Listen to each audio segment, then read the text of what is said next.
Today I'm going to show you how to assemble your art stanchion barriers from qcord.com, artdisplay.com.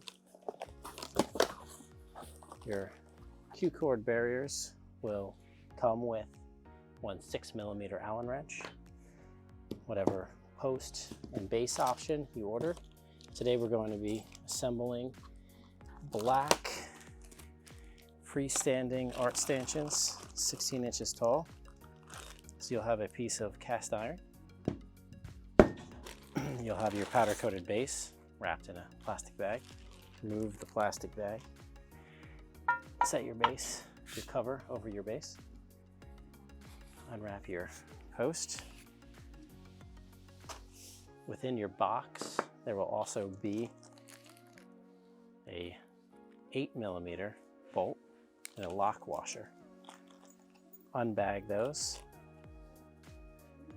Place your lock washer over the bolt.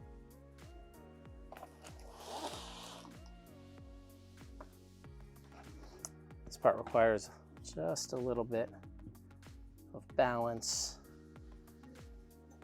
You're gonna insert that bolt through the hole in the bottom of the base. And then if you hold the base in one hand, you can take your post and turn it gently onto the bolt. Once it starts, you would then take your wrench. You're going to tighten that connection.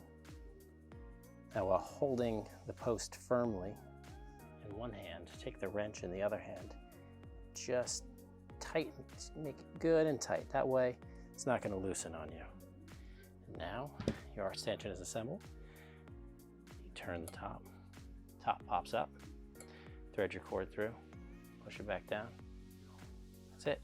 Your art stanchion is ready to use. If there's any accessories that you purchase with it, such as signage adapters, you may connect them now. One question we get asked a lot is how to cut the cord and keep it from fraying. Now, if you simply take your cord and cut it with scissors, of course, it'll stay good for a little bit, but with time, this end is gonna fray, get all mangled up. So we have a couple options. When we're cutting cord here, what we do is we'll cut it, and then right away we'll take a lighter or a small torch, and we'll just take the end of that cord and just hit it ever so slightly, and that just singes the cord and it keeps it from fraying. Once you do that, basically this end will never fray. Another option, if you don't want to use a torch in a museum or institutional setting, is to take a piece of tape. You wrap your tape around the area that you intend to cut. Here I've maybe put a little too much tape on. You wrap the tape around just one or two times. And now, when you take your cord and you cut it, that tape is going to prevent the end from fraying.